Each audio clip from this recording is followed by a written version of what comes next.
Ar-Rashid revolt. The Ar-Rashid revolt refers to a 1963 failed uprising against the Baathist government in Iraq. The revolt was plotted by followers of the Iraqi Communist Party in junction with military officers.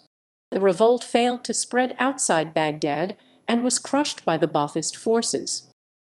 Background: on February 8, 1963, an army coup was staged, overthrowing the Iraqi nationalist government of Abd el-Karim Qasim in favor of the pan-Arabist Abdul Salam Arif. The two had both been members of the Free Officers movement that orchestrated the overthrow of the Western-aligned Hashemite monarchy in the 14 July Revolution, but ideological differences between the two caused tension. The coup had been planned for over a year, and followed 1.5 months of Baathist agitations and protests against Qasim. After the coup, the new regime instituted Arif as president and moved swiftly to eliminate its opponents, primarily the Iraqi Communist Party followers of Qasim. Thousands of leaders and key cadres of the Communist Party were detained, tortured, and often killed, leaving the party in organizational disarray. Preparations of the revolt. Whilst the Baathists had crushed most of the Communist Party organization, there were some Communist Party cells in the labor movement and the army that had remained intact. The Baghdad organizations of the Communist Party had been one of the most militant sectors of the party prior to the crackdown. The party cells inside the military began contacting cells belonging to the Baghdad Workers' Committee, which organized party activities inside trade unions in the capital, to plan an overthrow of the Baathists a few weeks after the Baathist takeover. Ibrahim Mohammed Ali was a member of the Workers' Central Committee of the Communist Party and led a workers' committee in Baghdad. He had tried in vain to seek direction from a group of Central Committee members of the party, only to discover that they had been executed. Ali then proceeded on his own initiative to reorganize the civilian party cells in Baghdad. Ali directed Mohammed Habib Abu Salam, a coffee shop worker, to reorganize the party cells in the army.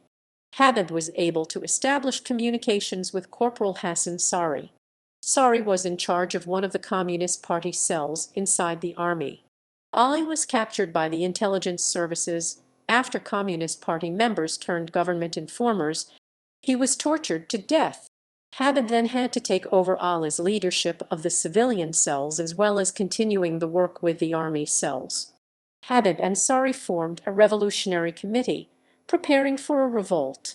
Sari would mobilize soldiers in an uprising, whilst Habib would mobilize civilians to provide aid to the soldiers.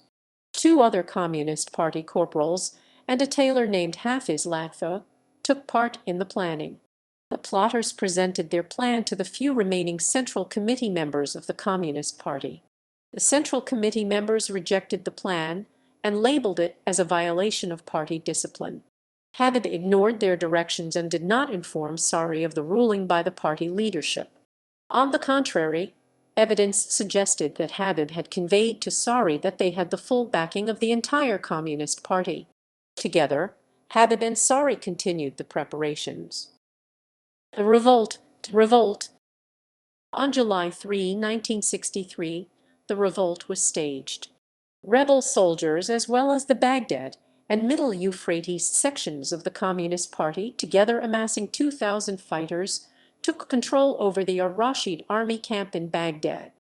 They were able to detain the camp commanders, the entire leadership of the Baathist National Guard militia, the Interior Minister, and the Foreign Minister of Iraq. Habib and Sari had selected the Ar-Rashid camp as the scene of the revolt, since around 1,000 pro-Qasim officers and communists were in detention there. The rationale was that once the detained officers had been freed, they would provide leadership for other army units around the country to join the rebellion. However, even though the rebels had been able to seize the army camp, they could not free the detainees as they met unexpected resistance from prison guards. The revolt never spread to other army units. Baathist forces were able to encircle the camp and crush the revolt. Death train and aftermath. Within the Baath Party, the military sector demanded that all captured officers be executed. Civilians in the Baathist leadership opposed mass executions of officers, arguing that executions should be limited to 30 core leaders of the revolt. In the end, it was decided that all captured officers would be sent on a cattle train to the Nukrat as Salman Desert prison. The train ride, later nicknamed the Death Train, was supposed to take 6 hours, during which it was calculated that many would die in the scorching heat. The train driver, realizing that his cargo consisted of humans, speeded up the ride to just 2 hours. Arriving at their destination, only one of the captured officers had died. The train driver's initiative, combined with the fact that several of the officers had medical training, were decisive factors to limit the number of casualties. After the Ar-Rashid revolt, the Baathists stepped up their campaign against the Communist Party. Only the Middle Euphrates and Kurdish sections of the party remained intact. Soviet involvement.